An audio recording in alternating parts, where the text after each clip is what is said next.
আসসালামু আলাইকুম। আশা করি সবাই ভালো আছেন। আলহামদুলিল্লাহ আমিও অনেক ভালো আছি এখন, কারণ একটু আগেও ছিলাম না। আমার গাড়ির সমস্যা হয়েছিল, এবিএসের সমস্যা। এবিএসের সমস্যা মানে ভাই, যদি এবিএস নষ্ট হয়ে যেত আমার 25,000 টাকা জরিমানা যেত। ভাগ্যক্রমে আমার এবিএস নষ্ট হয় নাই, অল্পের মধ্যে দিয়ে আমার এবিএস ঠিক হয়ে গেছে। সো এবিএস কি, যদি এটা নিয়ে বলতে চাই তাহলে একটা 10 মিনিটের ভিডিও হয়ে যাবে। এবিএসটা হচ্ছে ব্রেকিং সিস্টেম আরও আপডেট আর কি। মানে চাকায় স্কিড করেন, আপনার যত জোরে খুশি ব্রেক করবেন আপনার চাকা পিছলায় পড়ে যাবেন না আর কি। যারা এবিএস গাড়ি চালান তারা আসলে নন এবিএস গাড়ি চালাইতে ভয় পায়।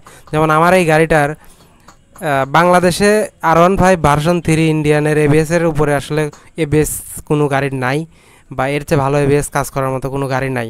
সিঙ্গেল চালানো অনেক এবিএসের গাড়ি আছে, বাট ওগুলো আসলে চলে না ওই রকম। তো কথা সেটা না, কথা হচ্ছে আমার এবিএসের সমস্যা হয়েছিল। আমার এবিএস কাজ যখন করতো না তখন আমি ব্রেক করতে ভয় পাইতাম, কারণ আমার গাড়ির চাকায় স্কিড করতো। আর এবিএস যারা চালায় তারা ভাই নন এবিএস গাড়ি চালাইতে ভাই সেই ভয় লাগে, বা কনফিডেন্সই থাকে না। তো আলটিমেটলি আমার এবিএস মাঝে মাঝে কাজ করতো, মাঝে মাঝে করতো না। পরে ওই ভাইয়ের কাছে নিয়ে গেলাম, উনি সেন্সর টেন্সর কেবল টেবল সব চেঞ্জ করলো, করে করে ভাই কোনো তাতে তো কাম হচ্ছে না। এখন যদি আপনার একটু কার্বন টার্বন ক্লিন করে দেখবো, তারপরেও যদি কাজ না হয় তাহলে ভাই আপনার 25,000 জরিমানা। মানে এবিএস মোটরের প্রাইস দাম হচ্ছে 25,500। যেটা শুনেই তো আমার মাথা টাথা পুরো হ্যাং, আমার মন টন ভেঙে গেল। পরে ওই ভাই মোটর টোটর খুলে ক্লিন করার পরে অনেক চেষ্টা করেও কোনো কাজ হলো না। তো তারপরে লাগায় টাকা উনি বললো যে ভাই আপনি চলে যান। মানে কাজ হলো না বলতে মোটর ঘুরিছে কিন্তু এবিএসটা ওয়ার্ক করতেছিল না। এখন হয়তো বা গাড়ি স্টার্ট দিয়ে রানিং করলে হয়তো বা ওয়ার্ক করবে, এটা আমার মনের মধ্যে বলতেছিল। পরে ভাই বলতেছে জান ভাই হলো না, আর কী করবে না, এখন 25,000 টাকা গোছায় নিয়ে এসে এবিএস মোটরটা চেঞ্জ করে নিয়ে দেন।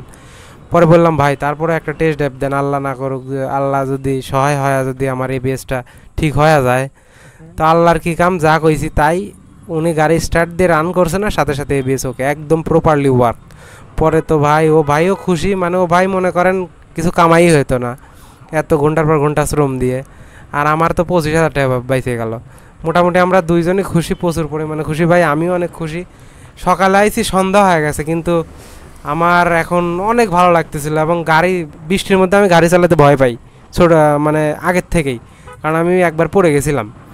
তো তারপরেও কিন্তু বৃষ্টির মধ্যে দেখেন কত কনফিডেন্সলি গাড়ি চালানো যাচ্ছে, কারণ আমার গাড়িতে এখন এবিএস আছে।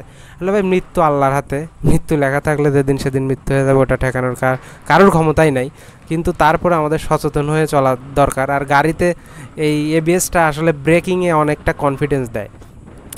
তো আমি এবিএসটা ঠিক করে ফেলেছি ভাই, আমার ঠিক হয়ে গেছে অল্পের মধ্যে। কিন্তু মোটরের কার্বন টার্বন জুম ছিল, উনি একটু ক্লিন করে মানে সেট আপ করলো, আলহামদুলিল্লাহ এখন ওকে আছে।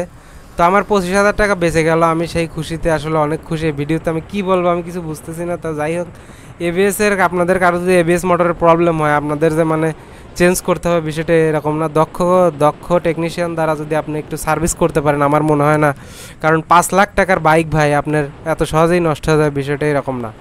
পার্টস এটা আসলে চললে এটার দুর্বলতা চলে আসবে বা একটু ক্ষয়ক্ষতি হবে, এটা স্বাভাবিক। তবে এটা রিপেয়ার করা যায়, যে কোনো জিনিস আসলে রিপেয়ার করা যায়। সো আমি বলবো যে আপনারা এবিএসের সমস্যা হলে আমার মতো এরকম করে একটু সব চেক করে ক্লিন করে একটু দেখতে পারেন, আমার মনে হয় ঠিক হয়ে যাবে।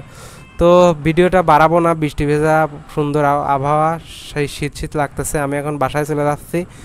আমি খুব খুশি। আপনারা ভালো থাকেন, সুস্থ থাকেন। নতুন আবার আর একটা ভিডিও নিয়ে কথা হবে। আল্লাহ হাফেজ, আসসালামু আলাইকুম।